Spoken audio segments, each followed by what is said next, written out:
بسم اللہ الرحمن الرحیم۔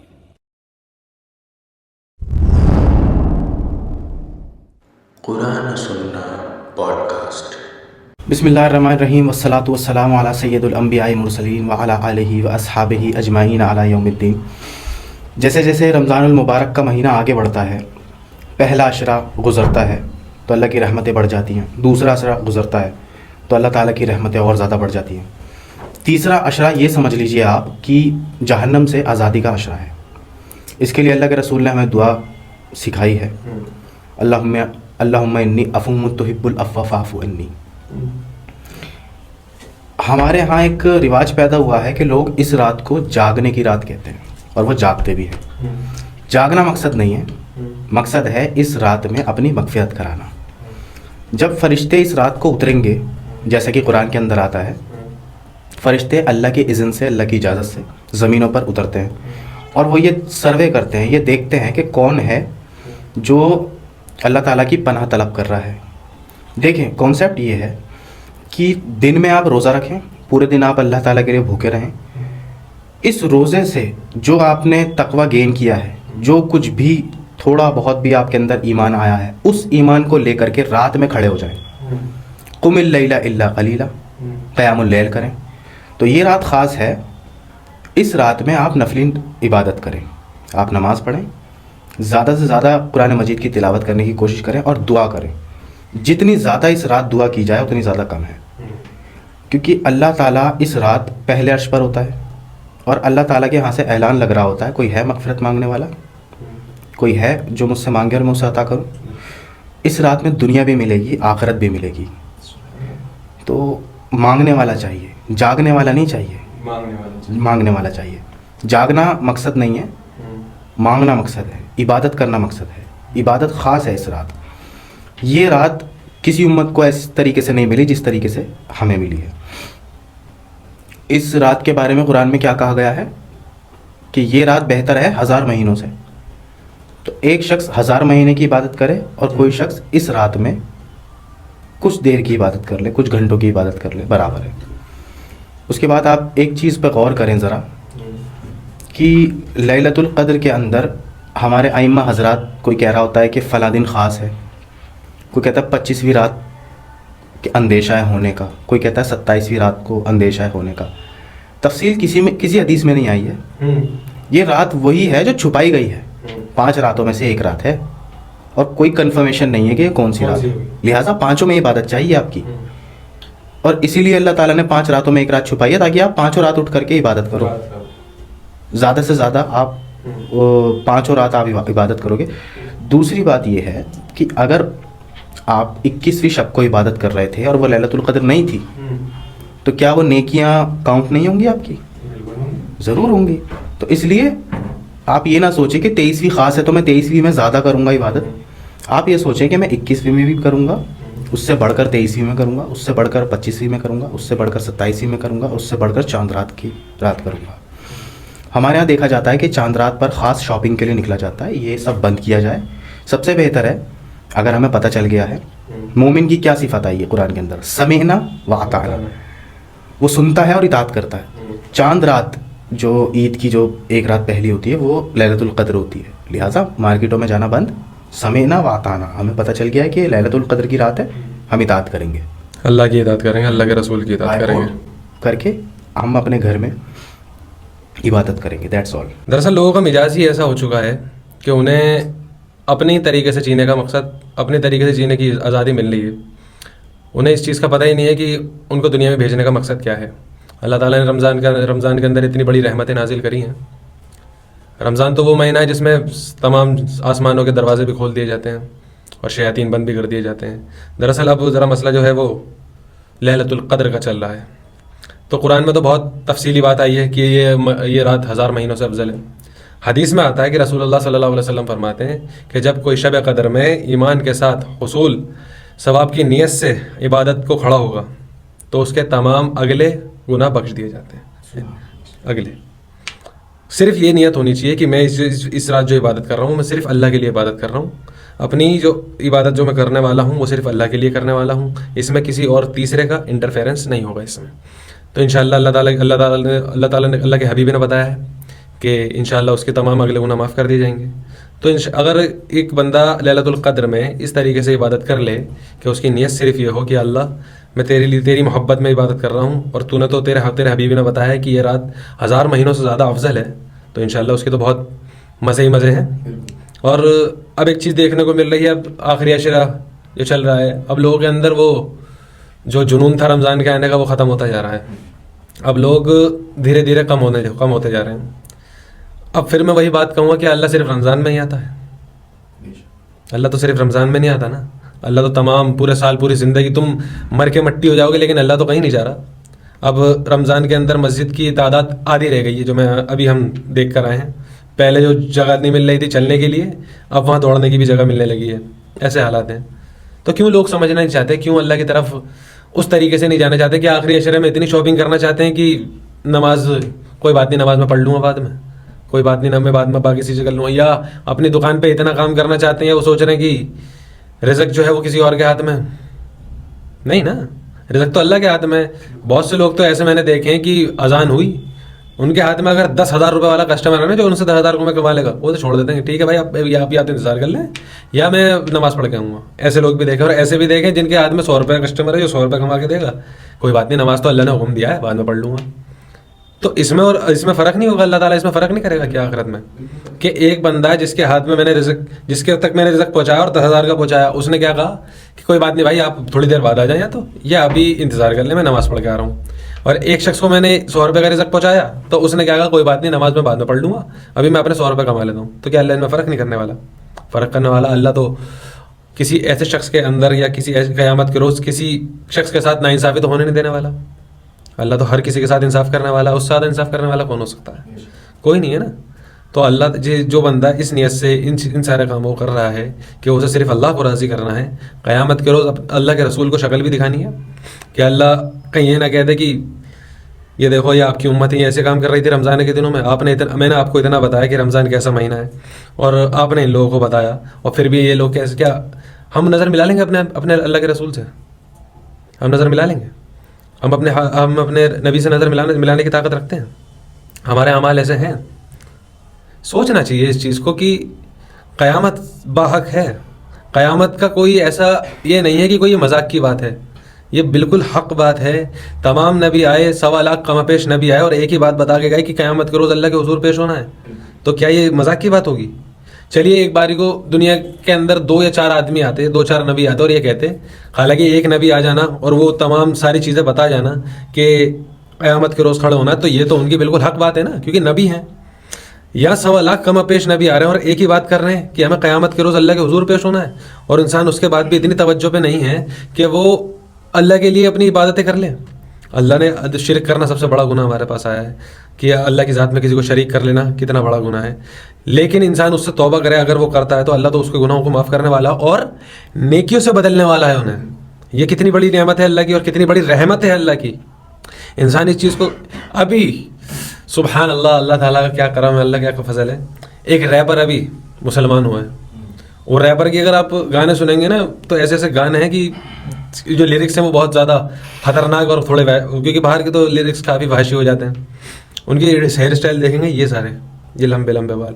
وہ بندہ اسلام قبول کر رہا ہے تو کچھ تو خاصیت ہوگی نا اسلام میں, جو اگر تمہیں فری فنڈ میں اسلام مل گیا ہے کہ تمہارے ماں باپ مسلمان تھے, تم مسلمان کے گھر میں پیدا ہو گئے ہو, تو یہ اسلام جو تمہیں فری فنڈ میں مل گیا ہے, فری آف کاسٹ مل گیا ہے, اس بندے کو یہ بات اب پتہ چل چکی ہوگی جس نے اسلام قبول کرا ہے کہ یہ کتنی بڑی نعمت ہے. اور ابھی اب تلک جو امت مسلمہ جو مسلمان بنی ہے, مسلمان کے گھر میں پیدا ہوئی ہے, جو مسلمان تھا بچپن, اسے یہ نہیں پتا کہ مسلمان اور ایمان اور اسلام کیا ہے. اب تلک وہ اندھیرے میں جی رہا ہے. کون سے اندھیرے میں؟ بہت سے تو کہ بھائی ہمیں تو بھروسہ نہیں ہے. بھائی تم نے کبھی اللہ کے رسول کی سیرت پڑھی؟ کبھی نہیں پڑھی. تم نے کیا پڑھا؟ سائنس کو پڑھا اور یہ ساری دنیاوی پڑھائی پڑھی, تم نے دین نہیں پڑھا. تمہیں پڑھنا کیا تھا؟ تمہیں دین بھی پڑھنا تھا اور دین کے ساتھ دنیا کی علم حاصل کرنا تھا. دنیا کے علم کے ساتھ دین کا علم حاصل نہیں کرنا تھا, دینی علم حاصل کرنا تھا اور اس کے ساتھ دنیاوی علم حاصل کرنا تھا.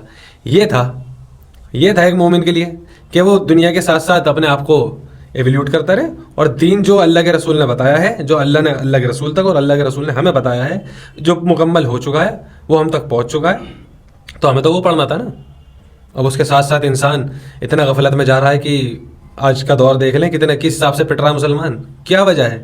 یہی وجہ ہے کہ اپنے دین کو چھوڑ دینا, اللہ کے حبیب کے راستے کو چھوڑ دینا, صرف یہی وجہ ہے اور کوئی وجہ نہیں ہے ان لوگوں کے اندر.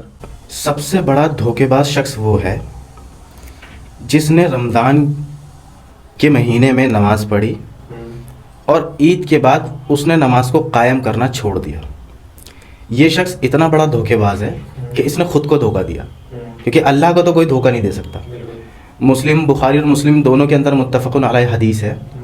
اللہ کے محبوب صلی اللہ تعالیٰ علیہ وسلم نے فرمایا, اللہ تعالیٰ تمہاری شکل اور صورت سے اور مال سے پیار نہیں کرتا, دل اور اعمال سے پیار کرتا ہے. تو تمہارا دل رمضان میں کیا تھا اور عید کے بعد کیا ہو گیا؟ تمہارے اعمال رمضان میں کیا تھے اور رمضان کے بعد کیا ہو گئے؟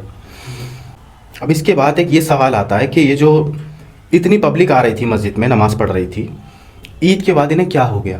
یہ کہاں چلے گئے؟ یہ کیوں نہیں آ رہے ہیں مسجد میں نماز پڑھنے کے لیے؟ ایک یہ سوال ہے نا کہ کہاں چلے گئے, اب کیوں نہیں پڑھ رہے نماز؟ وجہ یہ ہے, یہ جو نماز پڑھ رہے تھے نا, جذباتی نماز تھی.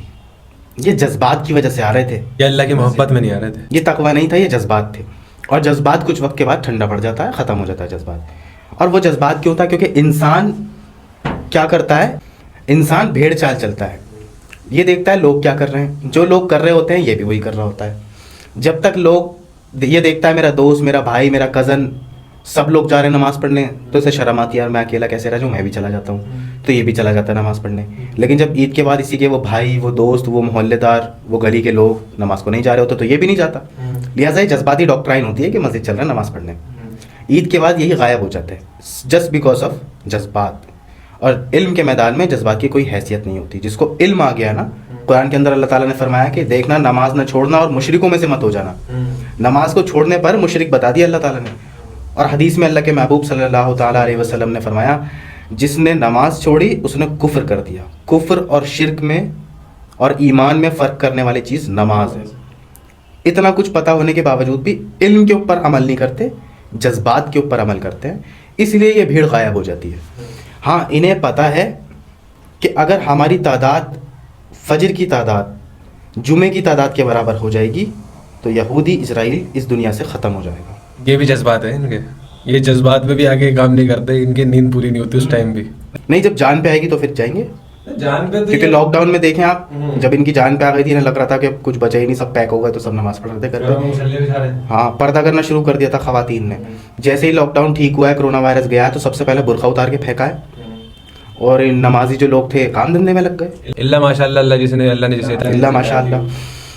تو یہ جذباتی ڈاکٹرائن ہوتی ہے, اور یہ جذباتی ہوتا ہے جو 10 دن 20 دن میں مجمع کم ہوتا ہے, اور 30ویں روزے کے بعد تو دکھائی دینا بند ہو جاتا ہے. ڈھونڈتے رہو اگلے سال تک, 1 سال کے بعد نظر آتے ہیں وہ چہرے دوبارہ مسجد کے اندر. یہ وجہ ہوتی ہے. انسان غور کرے, اپنی زندگی پر غور کرے اور اپنے مقصد پہ غور کرے. چلیے رمضان آیا, اتنا بڑھیا مبارک مہینہ آیا, اور بالکل اینڈنگ پہ آنے والا ہے اب یہ. اور اس میں بھی اللہ کے رسول نے کیا خوبصورت باتیں بتائی ہیں.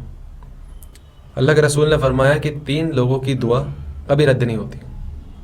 ان میں سے ایک شخص وہ ہے جو افطاری کے وقت نہ روزہ کھلنے سے پہلے دعا کرے.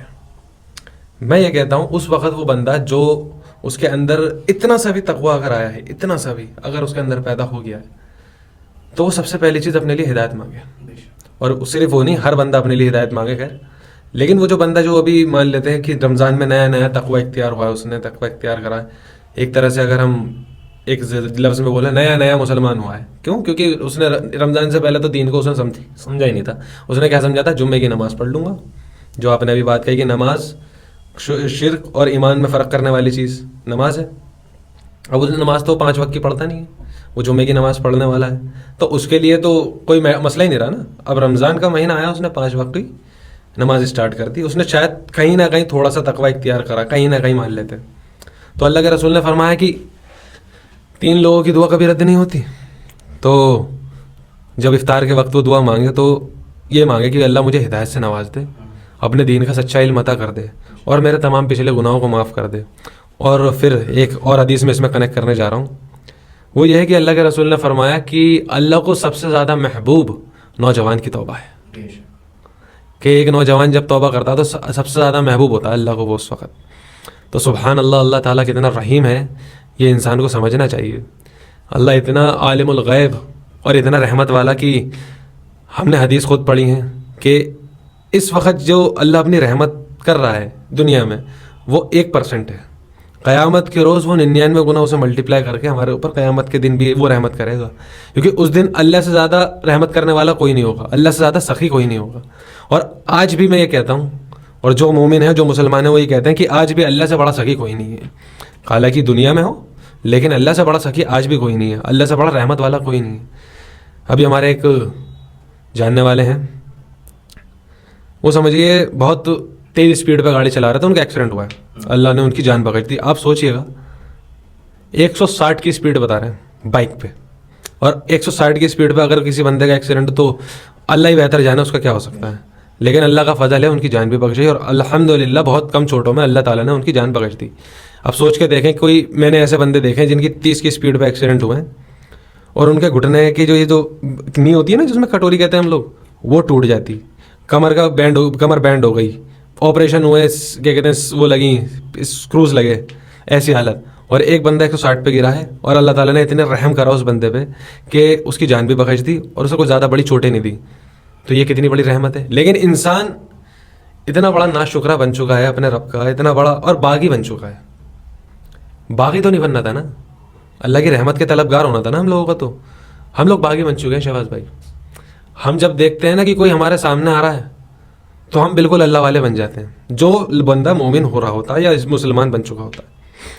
لیکن جب وہ پیٹھ پیچھے جاتا ہے نا، کسی کا بالکل پردے میں جاتا ہے، تو وہی گناہ کر رہا ہوتا ہے جو اس نے غفلت کی زندگی میں کرے ہوتے ہیں. یہ تو وہ تقویٰ نہیں ہے جو اللہ کے رسول نے بتایا ہے. یہ تو وہ تقویٰ ہے جو آپ نے دوسروں کے سامنے، جو مثال کے طور پہ کہا جاتا ہے کہ اپنے لیے رعایت اور سامنے دوسرے والے کے لیے فتویٰ، اپنے آپ کو رعایت میں رکھتا ہے، دوسرے والے کو فتویٰ جھاڑتا ہے. تو یہ تقویٰ تو اسلام نے پھر 0 سے ضرب دیے ہے کہ کیا تم ہمارے کچھ حکم مانتے ہو اور کچھ نہیں مانتے ہو، تو جاؤ، تمہارے اسلام کی ہمیں کوئی ضرورت نہیں، جاؤ دفع ہو جاؤ. پھر تو اسلام نے، قرآن نے بھی اللہ کے جواب نے 0 سے ملٹیپلائی کر دیا تمہارے اسلام کو، تمہارے مسلمان ہونے کو. اور ایک مسلمان وہ جو اس طریقے پہ چل رہا ہے جیسے اللہ کے رسول نے بتایا ہے. تو کیا کون برابر ہوگا؟ کوئی برابر ہو سکتا ہے؟ یہاں بھی برابر تو ہونے کے لیے بہت، بھول جائیں کہ برابر ہونے والا ہے، بھول جائیں اس بات کو. اور ایک بہت بڑا مسئلہ آج کے دور کا یہ چل رہا ہے کہ یہ جو اسٹارٹنگ سے یہ بات کہی گئی، اسٹارٹنگ سے رمضان شروع ہونے سے پہلے، کہ آپ اپنے افطاری کی فوٹوز وغیرہ مت ڈالیں، کیونکہ ایک کنٹری اس ٹائم ایسی ہے جو بھوک سے اور پیاسے بھی لگ رہی ہے، گھاس کھا رہی ہے، گھاس کا سوپ بنا کے پی رہی ہے. ایک ماں کا ایسا بولنا دل کو چیر دیتا ہے کہ اس کی وہ ماں یہ بول رہی ہے، کیا مجھے اس کی اجازت ہے کہ میں اپنا ہاتھ کاٹ کے اسے پکا کے اپنے بچوں کو کھلا دوں؟ ایک ماں کا دل سمجھ سکتے ہیں کہ اس کے بچے کے حساب سے بھوکے ہوں گے اور وہ یہ کہہ رہے ہیں کیا مجھے اس کی اجازت ہے کہ میں اپنا ہاتھ کاٹ کے اپنے بچوں کو کھلا دوں؟ لیکن لوگوں کو سمجھ میں اس کی کوئی آئی نہیں. انہوں نے وہی افطار کے فوٹوز، انہوں نے وہی افطار کی ویڈیوز، اور اس میں سب سے زیادہ جو لوگ آئے ہیں وہ یوٹیوبرز آئے ہیں. وہ ولاگ کے چکر میں آج ہمارے گھر میں یہ بنا ہے، آج ہمارے گھر میں یہ بنا ہے، آج ہمارے گھر میں افطار پارٹی ہے. تمہیں اتنا بھی احساس نہیں ہے کہ ایک کنٹری، ہمارے بھائی، ہمارے دوست، ہمارے مسلمان بھائی ایسے ہو رہے ہیں کہ بھوک سے مر رہے ہیں، اور تمہیں اس کا بھی احساس. چلو تم نے افطار پارٹی کری، تمہیں ویڈیو بنانی ضروری ہے، تم نے ویڈیو بنا لی، تمہیں سوشل میڈیا پہ دکھانا ضروری ہے اسے. کس بات کے مسلمان بھائی کہتے ہو پھر اپنے آپ کو؟ کس بات کی ہمدردی جتا رہے ہو فلسطین کے بچوں سے؟ کس بات کی ہمدردی جتا رہے ہو فلسطین کے مسلمان سے؟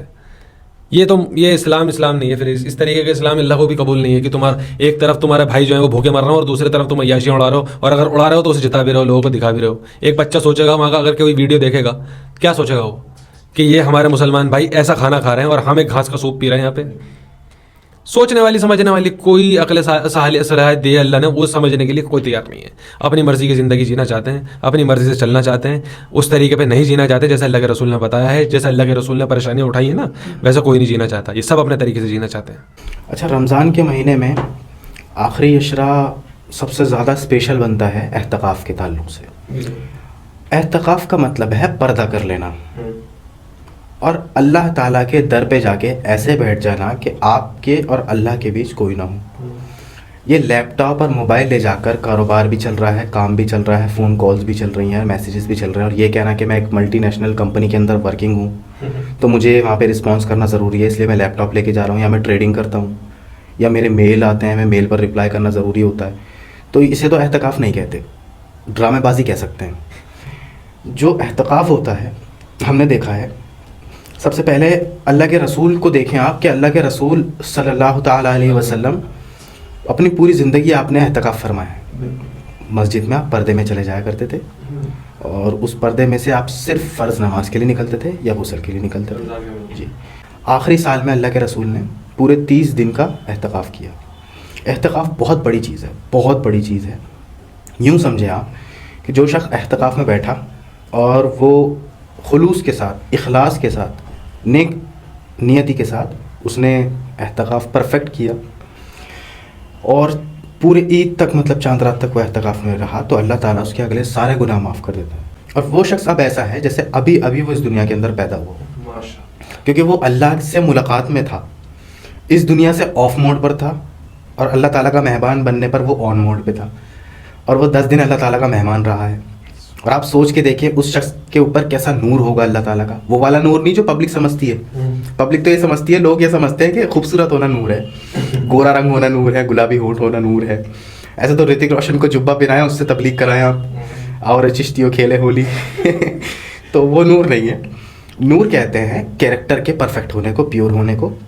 نور کہتے ہیں ایک ایسے مخلص انسان کو کہ جس کے جو آپ کے ساتھ بیٹھا ہوا ہے نا، اور وہ اٹھ کر جائے اور آپ کہو کہ ابھی کیوں جا رہے ہو، تھوڑی دیر اور بیٹھ، جس کے ساتھ وقت کا پتہ نہ لگے، جو آپ کو نصیحت کرے، آپ کو اس سے مطلب ملاقات ہوتے ہی آپ کو اس سے آپ کے دل میں اس کے لیے ایک سافٹ کارنر بن جائے، محبت والے کیریکٹر بن جائے. اچھا، یہ ڈیفائن کیسے کریں، یہ اس بات کو ڈیفائن کیسے کریں گے پھر؟ یہ جو نور کی بات کرتے ہیں، یہ حضرت بلال کو کیسے حضرت بلال حبشی کو تو یہ اس وقت پھر کوڑے مارنے والوں میں سے ہوتے نا. یہ ابو جہل کے ساتھ مل کے حضرت بلال کے اس وقت ہی کوڑے مارتے، اگر خوبصورتی کا کرائٹیریا لے کر کے یہ نور کو کہتے ہیں نا، تشبیہ دیتے کہ نور. تو ایسے تو ابو لہب بھی بڑا خوبصورت تھا، گلابی چہرہ تھا اس کا. تو نور اسے نہیں کہتے، نور کہتے ہیں انسان کے کیریکٹر کے خوبصورت ہونے کو، چہرے کو نہیں. اللہ تعالیٰ چہرے سے محبت نہیں کرتا، آپ کے اعمال سے کرتا ہے، آپ کے دل سے کرتا ہے. دل ہی صاف نہیں ہے تو نماز کا نشان نہیں ہے، داغ ہے، داغ. یہ بہت بڑی بات ہے. لہٰذا اگر مجھے احتکاف کرنا ہے تو میں اپنی ہر شے کو گھر پر چھوڑ کر، دنیا میں چھوڑ کر، ایک کونے میں جا کر پردے میں ایسے بیٹھوں کہ مجھے نہ غیبت سنائی دے، نہ چگلیاں سنائی دیں. اچھا، یہ عورتیں بھی کرتی ہیں اب تو احتکاف گھر میں، چگلی موڈ پر، اور جو ہر طریقے کی فونوں پر بات، اور تیرے گھر میں کیا ہو گیا، میں نے سنا لڑائی ہوئی ہے، بتا دے، ارے کچھ تو ہوا ہے. تو یہ معاملات چل رہے ہیں. اصل میں لیک آف نالج، علم کا نہ ہونے کی وجہ ہے یہ کہ خود کو برباد کرنے کی بات ہے. اپنے ہی ہاتھوں خود کو برباد کر رہی ہیں، اللہ تعالیٰ کو دھوکہ دینے کی کوشش کر رہی ہیں. اس کو تو کوئی دھوکہ نہیں دے سکتا ہے، خود کو دھوکہ دیتے ہیں. تو یہ احتکاف بھی عورتیں ہماری اگر اس حوالے سے کرتی ہیں تو وہ ایسا کریں کہ وہ بالکل آف موڈ پر چلی جائیں. دنیا سے اگر آف ہو جائیں گی تو احتکاف آن ہو جائے گا، دنیا کو آن رکھیں گی تو احتکاف آف رہے گا. یہ بہت سیدھی سی بات ہے. احتکاف کے فضائل بہت زیادہ ہیں حدیث کے اندر. صحابہ بتاتے ہیں کہ احتکاف میں جب اللہ کے رسول بیٹھا کرتے تھے تو ہم فرض نماز کا انتظار کرتے تھے کہ کب اللہ کے رسول آئے اور ہم تھوڑے سے کچھ دیر کے لیے آپ سے ملیں، بات کریں. آپ فوراً واپس پردے میں چلے جایا کرتے تھے. تو احتکاف ایک ایسی چیز ہے جس میں مجھے دنیا کو آف کرنا پڑے گا. کسی سے ملنا، بات کرنا، یہ خبر لینا کہ کہاں کیا ہوا، یہ سب بالکل نہیں. موبائل تو بالکل بھی نہیں، اور لیپ ٹاپ کی تو سوچے بھی نہ. تب جا کے میرا احتکاف پرفیکٹ ہوگا. اللہ تعالیٰ سے امید ہے کہ اللہ تعالیٰ ہم نے جو حق بات کہی ہے اللہ تعالیٰ وہ لوگوں تک پہنچانے کی توفیق عطا فرمائے، اور جو ہم نے کوئی ایسی بات کہی ہے جو ناحق ہے تو ہمارے دلوں سے وہ باتوں کو نکال دے. اللہ رمضان کے تعلق سے جو بھی ہم نے فضائل بیان کرے ہیں وہ ہمیں سمجھنے کی اور آگے پہنچانے کی توفیق عطا فرمائے. وما علینا الا البلاغ المبین.